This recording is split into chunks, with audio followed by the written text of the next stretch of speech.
নারদ মুনির একদিন মনে প্রশ্ন জেগেছে, মন দিয়ে শুনবেন।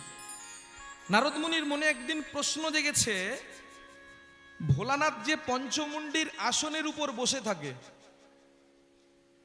ওই পঞ্চমুণ্ডির আসনটা কার?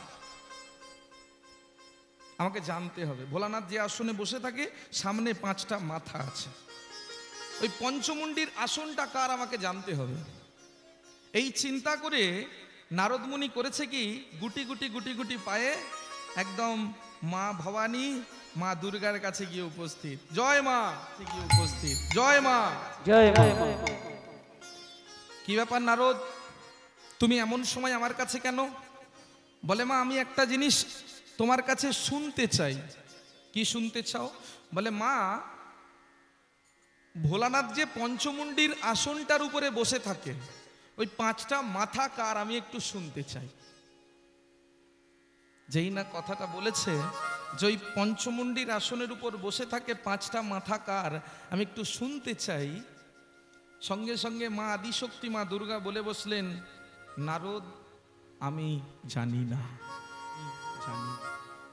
তাহলে মা কে জানে? আমি তার কাছে যাব। কে জানে বলো, সেটা আমি তার কাছে গিয়ে জিজ্ঞাসা করব। বলে, বাবা আমি জানি না এতটুকু বললাম, কে জানে সেটা বলতে পারবো না। হ্যাঁ, মায়ের কাছ থেকে আসার সময় মনে মনে চিন্তা করছে, মা তো বলতে পারলো না, তাহলে এমন কাউকে জিজ্ঞাসা করতে হবে যে জানে যে ওই পঞ্চমুণ্ডির আসনটা কার। যাই, মাকে জিজ্ঞাসা করেছি, এবার বাবা ভোলানাথকে একবার গিয়ে জিজ্ঞাসা করি। জয় জয় মহাদেব কি জয় হো।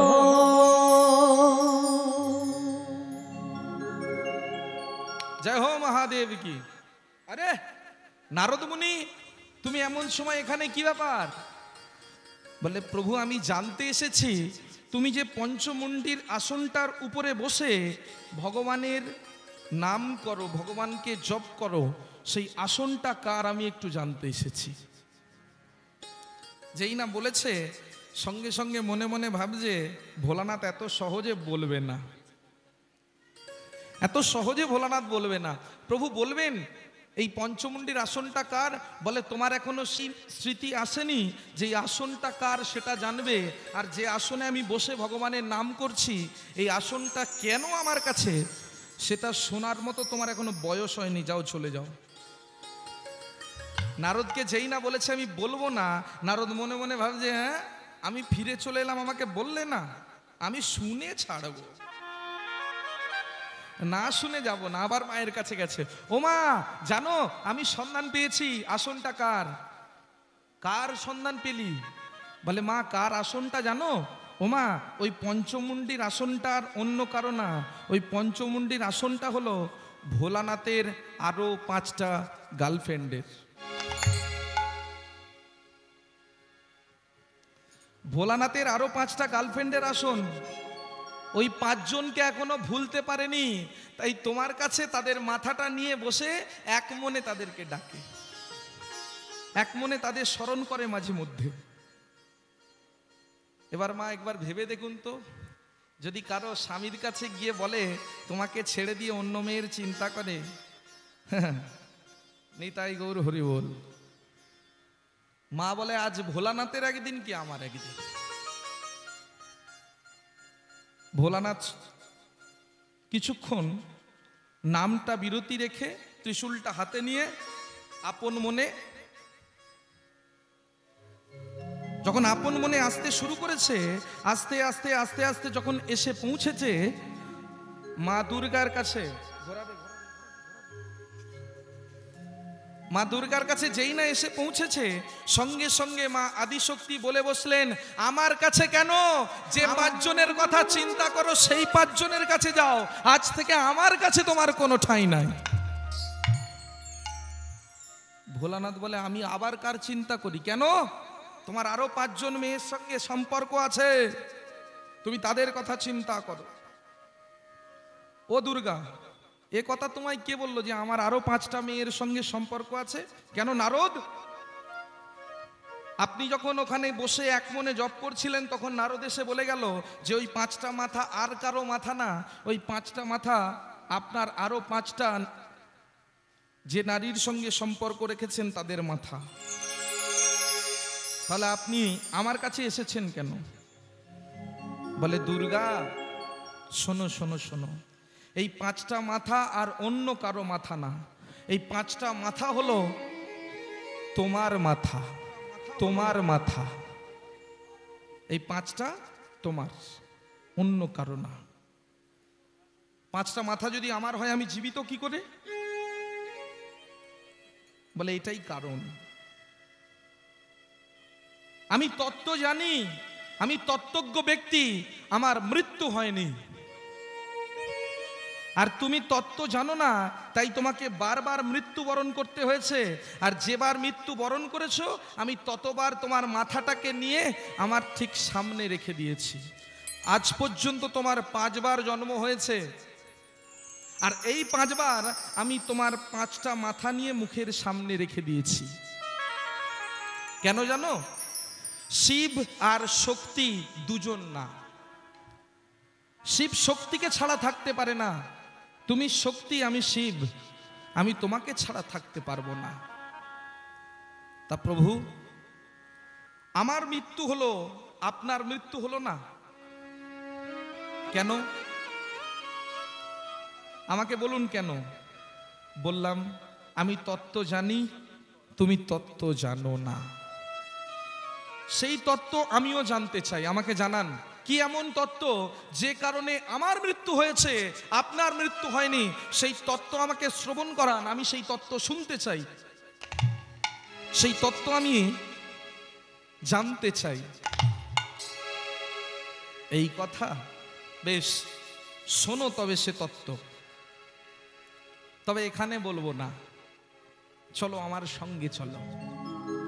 কারণ কৈলাসে আমার আরো অনেক শৈবরা আছে, যারা আমার ভক্ত, তারা আছে, তারাও জানতে চাইবে সে তত্ত্ব, কিন্তু এই তত্ত্ব সবাইকে বলার না। তাই চলো একটা কাজ করো, আমার সঙ্গে তুমি চলো। এই বলে মা আদিশক্তি দুর্গাকে নিয়ে গিয়ে পৌঁছলেন অমরনাথ ধাম। অমরনাথ ধামে গিয়ে উপস্থিত। আর যেই না অমরনাথ ধামে গিয়ে উপস্থিত হয়েছে, হওয়া মাত্র যত তত্ত্ব কথা, সমস্ত তত্ত্ব, যে তত্ত্ব জানলে মৃত্যু হয় না, সেই সমস্ত তত্ত্ব এক এক করে মাকে শোনাচ্ছে। শোনো, এক এক করে বলছে, আর এক এক করে মা শ্রবণ করছে। শ্রবণ করতে করতে করতে করতে করতে করতে মা আমার ঘুমিয়ে পড়লেন। আর মাকে যে শ্রবণ করাচ্ছিলেন, ঠিক সেই সময় মায়ের কথাটা, মা তো ঘুমিয়ে পড়েছে, কিন্তু মায়ের কথাটা আরেকজন শুনছিল। সেটা হলো একটা সুখ পাখি। সেই সুখ পাখি অবিরাম শুনে যাচ্ছে, অবিরাম এক মনে শুনে যাচ্ছে। শুনতে শুনতে শুনতে শুনতে যত শুনছে, তত এক মনে ভোলানাথের সঙ্গে সাড়া দিয়ে যাচ্ছে। ভোলানাথ বলছে, পার্বতী শুনছো? আর সেই সুখ পাখি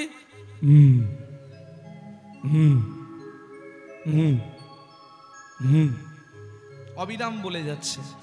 ভোলানাথ তো বুঝতে পারেনি যে কে শুনছে। হঠাৎ ভোলানাথের মাথাটা গেছে ঘুরে। কি হলো? কে এমন দেখি।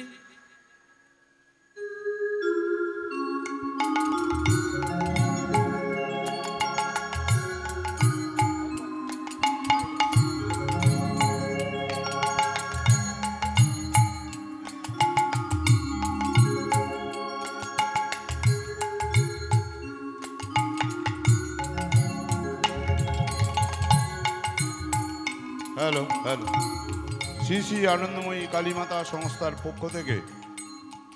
পক্ষ থেকে আমাদের অনুপম চক্রবর্তী এখন। তারক একটু দাঁড়িয়ে যাও, তারক, রবিন একটু দাঁড়িয়ে, তারক একটু দাঁড়াও, এই তারক দাঁড়াও, এখানে মুন্না এখানে দাঁড়াও, বাবুদা। আমরা আমাদের শ্রী শ্রী আনন্দময়ী কালীমাতা সংস্থার পক্ষ থেকে আজ আমাদের হরিনাম সংকীর্তন করছেন আমাদের অনুপম চক্রবর্তী। অনুপম চক্রবর্তীকে আমাদের টিকা এবং মালা পরালেন আমাদের তারক ঘোষাল, বিক্রমজিৎ দাশগুপ্ত। এরপর আমাদের শ্রী শ্রী আনন্দময়ী কালীমাতা সংস্থার পক্ষ থেকে আমাদের যে ক্ষুদ্র উপহার ওনার হাতে তুলে দিচ্ছেন আমাদের কার্যকরী কমিটির সদস্য মাননীয় আশিস দত্ত, রবীন মিশ্র, বিক্রমজিৎ দাশগুপ্ত, তারক ঘোষাল। আমরা আমাদের শ্রী শ্রী আনন্দময়ী কালীমাতা সংস্থার 105তম যে প্রতিষ্ঠা দিবস, এখন আপনাদের কাছে কীর্তন পরিবেশন করছেন মাননীয় অনুপম চক্রবর্তী ও সম্প্রদায়। তাকে আমাদের অভ্যর্থনা জানাচ্ছেন আমাদের বিক্রমজিৎ দাশগুপ্ত, আশিস দত্ত, রবীন মিশ্র এবং তারক ঘোষাল এবং আমাদের ঠাকুরদয় ভট্টাচার্য। এই মালাগুলো পরি দাও, মালাগুলো।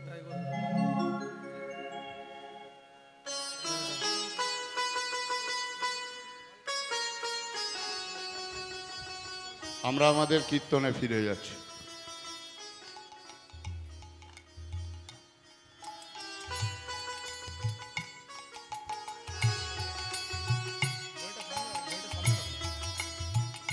রাধে রাধে রাধে।